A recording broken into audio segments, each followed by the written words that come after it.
Okay, another Natters. Another Natters. Another Natters. This time it is a Natter special with Stephen. Yes. Stephen, alias Stephen, and Carla. Carla's in the background over there watching us, keeping an eye on us. And tonight we are going to talk about getting your B plus and E. B plus E license. Got to get it right, haven't I? Got to get it right. I keep saying it wrong. You don't keep I? saying B's and E's, but B's it's and not. E's, It's yeah. B plus E. Obviously, you're very young, right? I'm lucky enough to have got them on my licence, Yeah. grandfather rights, Yeah. which enables me to pull virtually any Caravan. Up to, is it 7.5 tons or something like which that? I don't think they even make, but Yeah. that, It'd be quite an outfit. yeah, wouldn't it? So I'm lucky. Obviously, anyone who's taken a test since 1997, I believe. 96 or 97. Yeah, it's round about Somewhere 97, there, I think. yeah. Anyway, hasn't got B plus E, Yes. which then enables them only to tow up to. Okay, so with just the B license, I think you can only tow up to 3.5 tons. Yeah. Combined. Maximum train weight. But with the test, you can tow up to 7. I think it's 7.5. Don't quote me on that. Obviously, you did the very sensible thing, and you've taken your B plus E at a very young age, so it's easy Yeah. to take a test and everything else. But there was obvious reasons with why you needed to do Yeah. it. Can you explain a little bit? Well, I think that a lot of people nowadays who might have to take the test would perhaps gravitate to an outfit that you don't have to take the test, because obviously there's the test, it takes a long time, and it's not a cheap test to take with the lessons and everything like that. But because we caravan with a wheelchair, our caravan's been adapted. We also, in order to tow the caravan, we have to have a Volkswagen transporter, because the typical wheelchair vehicles have a ramp at the back, and you can't fit a tow bar on them. So with the transporter, we have a detachable tow bar and a lift at the back, and also the aperture of the side door is big enough to get Carla out when we're hitched up. Yeah. So we had an outfit that was over, or we're going to get an outfit that was over 3.5 tons. So I had no. You didn't really have a lot of choice. You had to get your. I mean, B of course, plus.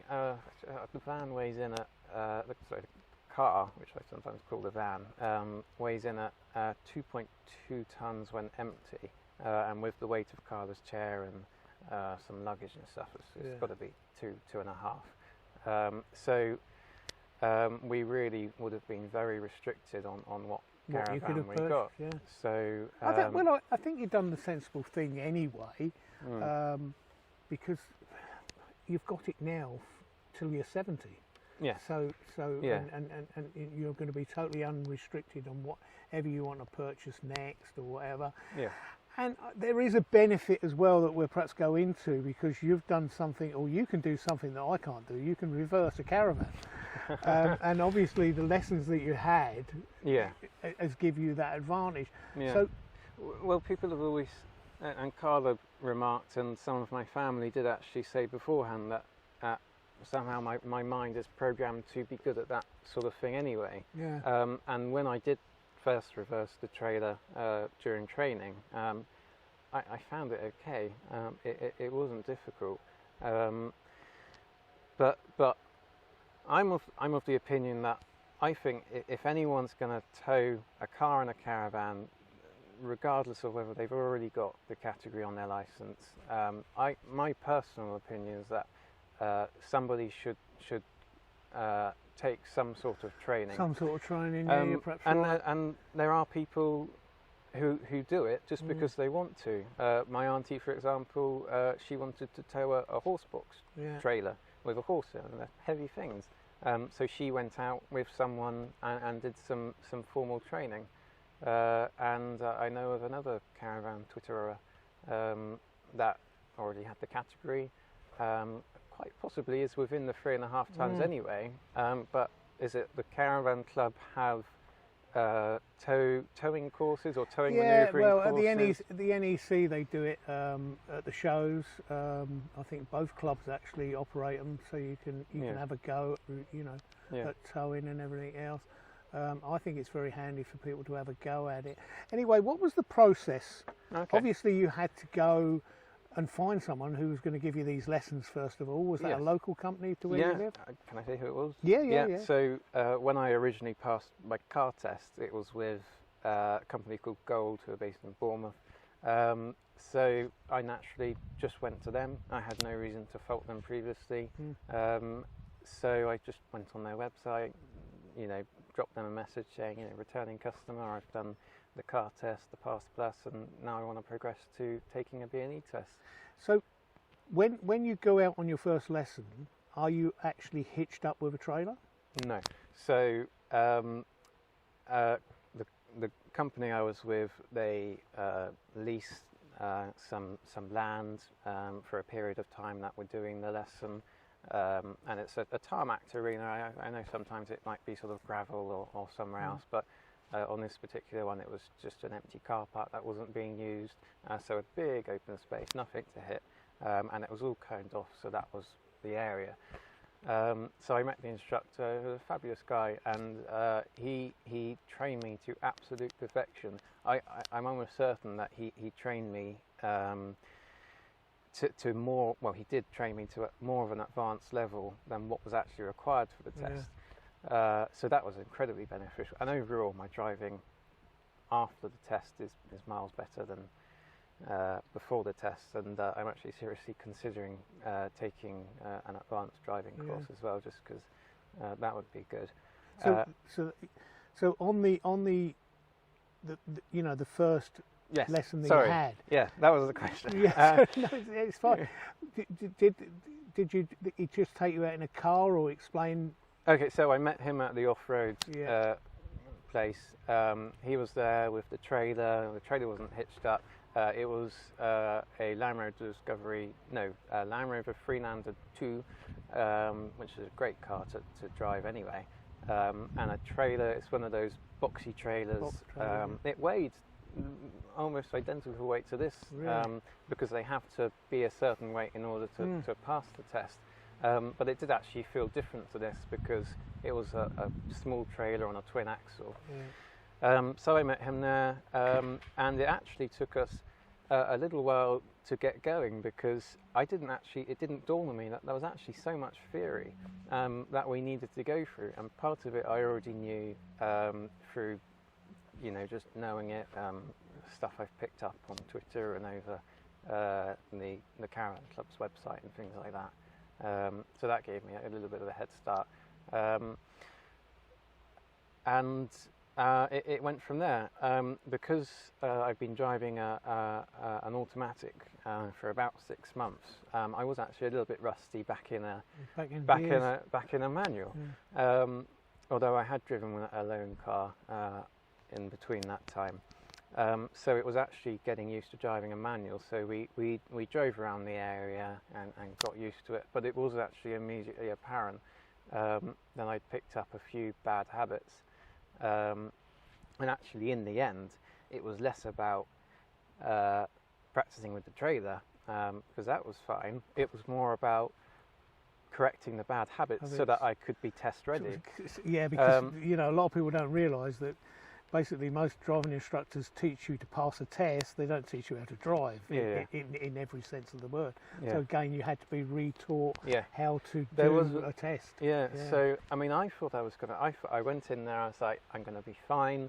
But the biggest thing was I crossed my arms over when I turned the steering wheel, and he told me it takes a good 3 weeks of work to actually undo a bad habit like that. Yeah, it does. So when I went back in the car, I was practicing all the time. So back to the first day, he really did show me the trailer, so I knew the ropes. And then we hitched it up. And it's actually quite a process because can we go through the process of hitching up, because one of the big things that's come up is this hitching up business. Yes. Now, you said to me, because you know we asked you about this problem of the breakaway cable. Okay, yeah. Can you explain to the audience what you have to do and the first thing you ever do to get when you're hitching up? So I want to, if you don't mind, I want to fast forward to the test itself. Yeah. So on the test, you have to you arrive on the site and you do the reverse maneuver. We'll go through that in a minute, and then you have to do an uncouple, recouple on an off-road location. So I'll talk you through the hitching up process. So they teach you to pass the test. You actually have to approach the trailer as a new trailer you've never seen before. Okay, so the very first thing is you inspect the hitch. You check the condition of the breakaway cable. There's no breaks in the plastic. The carabiners in good condition. You actually have to check that it is securely connected to the back of the handbrake, and then you check the conditions of the wires. They're not, you know, bare wires or anything like that. And then you actually have to physically walk around the trailer, pointing out to the examiner that, you know, aside the trailer, inspect it for damage, nothing's going to fall out, etc. The shutter at the back is shut. The number plate is correctly attached. We've got an L plate, and then all the way around, and then you're cleared to hitch up. Of course, with caravans, if you've loaded it differently, you may well want to check the nose weight, and of course tyre pressures, and what I think is more caravan specific is the torque of the wheel nuts as well. So hitching up, the very first thing you have to do is connect the breakaway cable. I think you would fail your test if you didn't connect the breakaway cable first. I'm glad you've reiterated that, because it's been a big debate, and we've asked lots of very experienced caravanners. Yeah. And they all say the same thing as we do. We do it last. But if you do it last when you're trying to get your B plus E, you're going to fail your test. So we should perhaps all change to putting it on first, shouldn't we? Well, the other thing as well is that you can actually, on your test, you can actually manually manoeuvre the trailer. I'm a weedy bloke, and it's a twin axle, there was no way I was going to move it myself. So I practiced getting the tow bar perfect, but other people had released, and you can do it. You can release the handbrake on your test, so long as the breakaway cable is attached, and you know, give it a nudge to put it just right. So breakaway cable first. Then of course open the hitch, lower onto the tow ball. You then absolutely have to wind up on the jockey wheel to check that there's a secure coupling. You have to check the back of the car's being raised. It's a very strict criteria. And on the trailer I towed, there wasn't a hitch head stabilizer or anything like that. And it didn't have one of these like the Alcos do. It didn't have the green popper. But he said, because he knew I was getting a Caravan, he said, you cannot trust the green middle symbol. You cannot trust it. So we've got to wind it up, because all of a sudden this camera's going to go off. Okay. Because we have to do this. First of all, thanks for doing this. It may help people. I hope it helped people. I hope so too, yeah. It wasn't that daunting in a way. On the day of the test, I was actually a little bit nervous. Yeah, I think we all, you know, doing a driving test would make you nervous. But it was, what I'm saying, it weren't that daunting. I'm losing my words here now. Yeah. That's because you've got me on this orange juice. Not what you. It's a shock to your system. But he trained me to such a high standard, a higher standard than was required to pass the test. That it was in the end a doddle, and I passed the test with 0 faults, and that doesn't happen very often. Right. But it's other things as well. I mean, if you think that you need to, you know, have some, it does, because I mean, for example, a lot of people wouldn't necessarily know the correct procedure to do an emergency stop towing a Caravan. You naturally assume to slam your foot on the brake. So basically your advice is take your B plus E. Yeah. No, ain't got if you it. have to take it, If you take have to it. take If it. not, I really think people should But take some formal sort of training. lesson and Yeah. training. And That's not to say you're going to be the worst driver if you don't do anything, but overall cost quickly before we have to go. it was overall, I'm sure it was at least £1,000 I spent. yeah. It was something like £40 an hour. A But then grand as well you- spent. Well, in as you said from- earlier, I've got it for life. You've got so- it for life, and I know you needed it possibly more than most, but it's there now. Yeah, and I'll and it was always- great training. Yeah. And thanks for getting me on I orange hope, I hope juice. you've enjoyed the orange squash. Yeah, people, Yeah. the audience are going to laugh at this. You really are. Yeah. You know, anyway, cheers. Cheers, Trevor. And thanks for doing this Natter special. You're for very us. welcome.